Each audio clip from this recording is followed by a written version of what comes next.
Welcome to Push with Love. Today we have Dr. Cass. Today is it's an interesting subject that we're going to talk about, which is resilience and empathy uh, in the workplace or in society. Dr. Cass, please introduce yourself and tell us a little bit about yourself.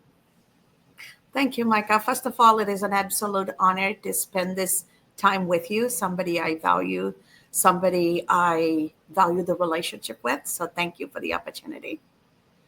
I would like to introduce myself as a human who believes that nobody should be judged by a single incident because we are all a ever evolving epic, and we should give ourselves and everybody else around us a grace to evolve into who we are supposed to become. And I'm somebody who believes in a mission of building to last and ennobling for success. That is who I am. And what I do for a living is completely different. But to me, who I am matters more than what I do. Beautiful. Beautiful. I feel the same way. I feel like if we judge people based on one moment, it's kind of looking at it a little short-sighted because people make mistakes and people are flawed. I mean, everybody is. So it's not really anyone's place to be judging anybody. So when it comes to empathy and resilience, do you have strategies or habits that you find that work best when it comes to empathy and resilience in the workplace? I love that question, Micah. So people talk about sympathy and empathy. I also want to go one step further and talk about compassion. Sympathy is very detached.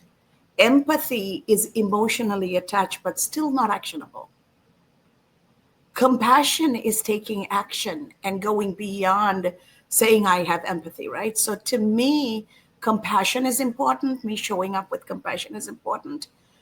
And from there is where I can build my resiliency because I understand and I'm engaged and I'm involved. And to me, I would actually like to take us to a childhood incident. I grew up in the middle of a genocidal war in my own home country, Sri Lanka. So I'm from another part of the world. I'm come from a totally different culture, language, everything. But one of the things I realized very young in life is it doesn't matter what labels people put on themselves, gender, religion, age, none of that matters if we can meet them at our human capacity and take that first 15 seconds to truly make that human connection. And what do I mean by that? Middle of every night between midnight and 3 in the morning, we, as persecuted minority in our own homeland, would get raided, and mothers and daughters would get raped and shot, and fathers and sons would be tortured and shot.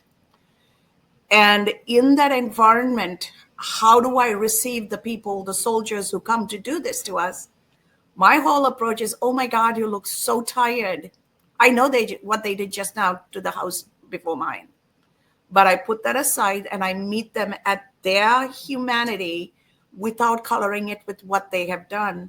And I say, you look so tired. Why don't you take your shoes off and take a seat? Let me know if you want tea or coffee. I'll make it for you. And if you're hungry, I can happily make a meal for you. And this became a routine. They would come to raid the neighborhood, and then they will stop at our place to eat. And as a 10, 11-year-old child, I knew that if I can show up in my humanity, and I was a girl I went through puberty at 10. So I was post puberty, but as long as I can show up in my humanity without sexualizing myself and connecting with somebody else and showing them fundamentally what their humanity is, that gives them the opportunity and the space to pivot without being cornered. Not accusing them, not fighting with them, not crying, not creating the acceptance of a situation, but completely flipping it. And to me, that's what resiliency is. Whatever is happening, deal with it from my place of peace, my place of grace, with my truth.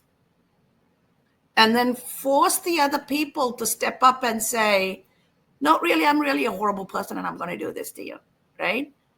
And if I encountered this on my way to school or going out somewhere, I'm a Hindu, but I carried holy water because we all are taught all the religious philosophies in my culture. And we all go to church. I sang in the church choir, and that was normal. So I would sprinkle holy water on them and bless them, right? So whatever it takes to create a space where not treat them the way they are showing up, but treat them the way I am showing up. And to me, that allows the opportunity for human compassion to flourish. It gives space for that, because most people do everything because they're angry, they're afraid, or they're hateful, right? But what if I don't meet them in any of those three places? And so to me, that is my tool. That is my go-to. And that has served me. Now I'm 56 years old, living in the West. And whether I'm in a work environment in the West or the East, wherever I'm traveling for work, I'm a CFO, I'm in international finance, right? I'm able to navigate every society, every culture, because I can go beyond the outer layering to the heart of humanity, because we're each a soul. And if I can meet them there, then chances are 9 out of 10, the others will meet me there. Yeah, absolutely. Bring it back to humanity. Mm-hmm. And I love that idea of taking a moment and reversing it, and not allowing it to corrupt you, but to then change the energy by just being, I wouldn't say more pure, but just staying in your light, Mm-hmm. and it just changes the environment, Mm-hmm. which I can relate to that a lot when it comes to just staying grounded in your light and not being affected by any type of circumstance or situation that you might be in that is unkind or cruel. Mm-hmm. So you've shared pretty a pretty intense story from childhood. Um, has this carried on into your adulthood when it comes to seeing other examples in other people, when it comes to empathy and resilience, in your professional life or in your personal life? Yeah, that I like that question where you are pivoting, Micah, because in adult life, I accept the fact that everybody is different and we can each only show up to the best of our ability.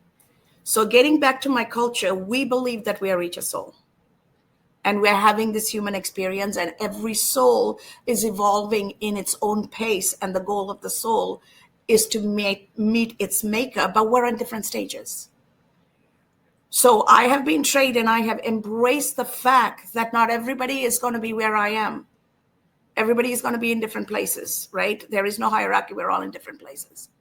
But so I accept where they are, and I always look at, is there cognitive, spiritual, and emotional resonance or dissonance? If there is dissonance, then I say, you know what? I see and hear what you want, but this is not for me. I wish you the best. And I can say that gently but directly and move on. And if there is resonance, I can say, you know what? I see where you're going. I can see the parallels here. Let's see what we can do to collaborate. I am never going to ask what I'm going to get out of this, because to me, every karmic circle or cycle is part of this journey. And some are coming to teach me something, some are here to stay, some are here to leave, and that's all perfectly okay. So I don't look for benefits where I water, meaning we water the roots, but the roots give us nothing. So culturally, we are trained, don't look for the fruits of your labor. You just have to fulfill your sacred duty, which is dharma in my language. Westerners call it purpose, right? If you fulfill your purpose and you live a life true to your soul and you move on, what is meant for you will come to you. And so there's no reason to stand and argue, stand and fight. I never do that.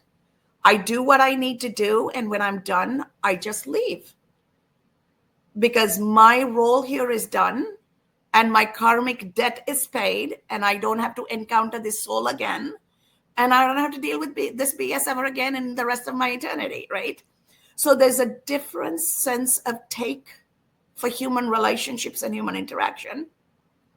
And I don't need to argue with people saying, you don't value me, you're not paying me enough. No, you're valuing me the way based on you value yourself. So you're seeing the people see in this world what's in their heart. And I can't change their heart. But what I can do is fulfill my cycle, pay off any unpaid debt that I have brought into this life, in this body, and move on with peace. I believe my knowledge is my wealth, and my peace is my success. And I do not let anybody get in the way of my knowledge becoming my wisdom for my soul to continue on its journey of its peace. So when I have that as my baseline, that's it. And then I build connections. I don't get attached. Connection is for the soul. Attachment is for the ego. I am not attached to anything or anybody. I can walk away, and I ensure that I live life that way. Therefore, there are no regrets. There are no expectations. Beautiful. Yeah, I can agree and relate that attachment is for the ego because it feels like you're getting something out of it rather than connection, which is just recognizing the beauty in the moment of almost like two passing ships, just recognizing each other. Now, when you experience in your life resilience and empathy, have you noticed any differences when it comes to men and women in their experience with empathy, whether it's expressing vulnerability or how society reacts to Mhm. that expression? That is such an important question we have to grapple with as society. And it's mothers who raise their sons who beat the feelings out of boys, right? So mothers and sisters say, you can't feel. If you're a boy, you have to grow up to be a man. And so social conditioning for boys is taking away their emotional intelligence and their ability to even feel or recognize emotion. When you can't feel and recognize, you can't become emotionally intelligent. And if you're not emotionally intelligent, you cannot be empathetic, let alone be compassionate. On the flip side, what we do to women is we, in the Western society at least, we make them play the role of, you have to grow up to be this good girl, best looking as possible, look beautiful, and catch a rich guy and have a good life and have lots of babies, right? And so women are not empowered to live their truth and pursue their own passion. And men are not allowed in the societal upbringing to feel. Now we've set up a perfect tsunami. And now in adult life, neither of them can see each other fairly. And then they are each other's enemies when they are both the arrows that got shot and the people who pulled, loaded the bow and released it are not accountable. But how do we break this cycle? Yeah. Men have to become allies to women, and women have to become allies to men.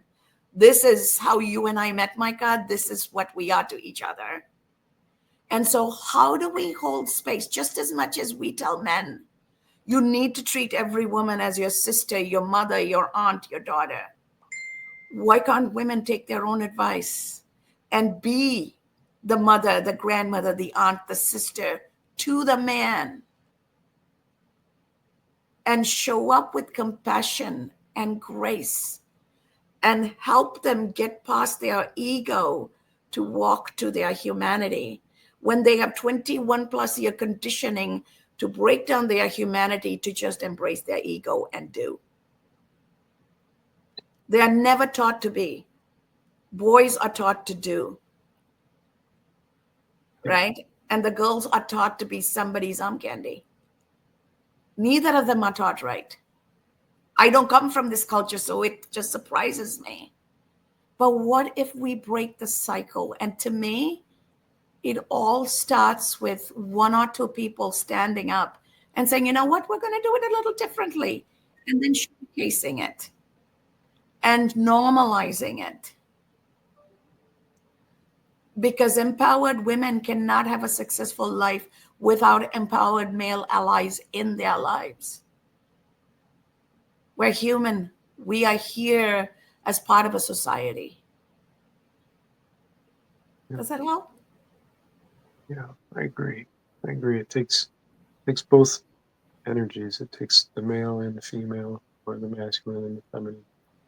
And I agree. I feel like in our culture, we have it so backwards as far as our roles, um, almost like punishing men for being men and encouraging women to go against their feminine nature and build and honor.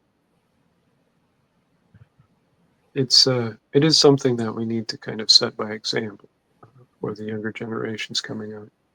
Yeah. So it does take a large number of people coming together and showing them. Yeah. And also remembering the soul has no gender. The soul has no gender. And the soul has both the masculine and the feminine energy in it because the soul is the divine, Yeah, right? So if the divine is the movement of the atom and everything that is creating action, and the energy and the nurturing that gives life to that action force, that's the masculine and the feminine. We each contain it. So, what is it going to take us to get past our physicality? Because energetically, vibrationally, we are all identical. We are the ones who can't see it. yeah, yeah. We have to get past the physical, the three-dimensional plane, and understand that we are all divine beings from the same source of energy. Mhm. I feel that the the world collectively is waking up to this or remembering it, and I feel that communities will form in time that share this idea that we are all the same thing. We just have to get past the three dimensions. On your experience with demonstrating empathy and resilience, what would you say was one of the biggest lessons that you've learned about yourself throughout your lifetime? I would say the places I have seen empathy, compassion, kindness, and resilience demonstrated is always by people who are invisible in our society. It's never people who are highly educated with their jobs, with their titles, because with all of that comes ego. I left home as a 16-year-old with the clothes on my back, raised my siblings, and put us all through school in India. I negotiated a service for service swap. I went into the slums, and the mothers of the slums were so happy that I am going to teach their kids. And the nuns were so happy that I was going to bring 30 kids into school property after school to teach. They allowed us all to go to school. To this day, when I go to India, I stay with my nuns. When I launched my Women Investing in Women podcast, it was my nun who was our warden who took care of the girls when we were young. She was my first host. We talk every day. Religion doesn't matter, our humanity matters, right? And so I have seen nuns, not priests, nuns, women and men from the slums. Fast forward, when I was at Aon as a CFO for one of the Aon divisions, 9/11 happened. Twin Tower 2 is where we were in the East Coast, and Twin Tower 1 was our entire East Coast backup. Everything went down. Chicago was our headquarters. We immediately became disaster recovery. And here we are all night trying to figure out what to do. And the night cleaning crew, all these Polish ladies come and they bring a tray of spaghetti and a tray of salad into the conference room and make sure that my team and I have food. And the rest of the executive team, all grown men, okay, Irish Catholic men over 45, over 50. They're all looking and they ask the women, why are you bringing it only for them? And they said, you know what? Cass and her team treat us like we are an extension of the team. When my girls are pregnant, they give us a baby shower. It's our birthday. They have a birthday party for us. They don't treat us like cleaning crew. They treat us with humanity and human dignity. And when something like this happens to them, we don't have a lot of money, but we pooled in our week's salary and we wanted to make sure they knew how much we valued them and we show them how much we care about them because they show us every day. That was a huge lesson. Not anybody, not our clients, nobody who makes big bucks showed up. It was the cleaning ladies. So I always say, if we want to build compassion, empathy, kindness, humanity, humility only comes when the ego is let go. And what are we going to do if we identify ourselves based on our title, our zip code, our salary? Which is why I was careful not to introduce myself based on what I do. My level of education and what I do has nothing to do with who I am as a human and what my soul represents. And so I always challenge the so-called successful people to turn around and look at the so-called invisible people, because those invisible people have so much more humanity in their little finger than the entire collective body of the people who claim they have arrived. Yeah, I can relate to that. It's interesting too, reflecting on how society views value. Value, they talk about high value people, whether it's men or women, and then different reasons for each.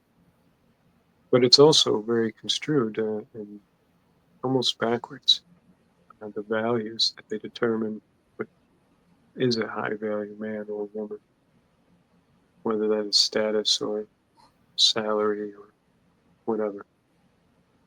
And they don't look at the person or the humanity of that person at all, which is something that we do need to make adjustments in society. And I feel that it's going to adjust based on small civilizations that rise and come together that set a different example in the near future. Now, I hope and pray to God we get there, because otherwise we're going to have more broken people continue to be broken. yeah, And that's not a happy place to be. yeah, I feel our entire species is relying on this fact that needs to happen.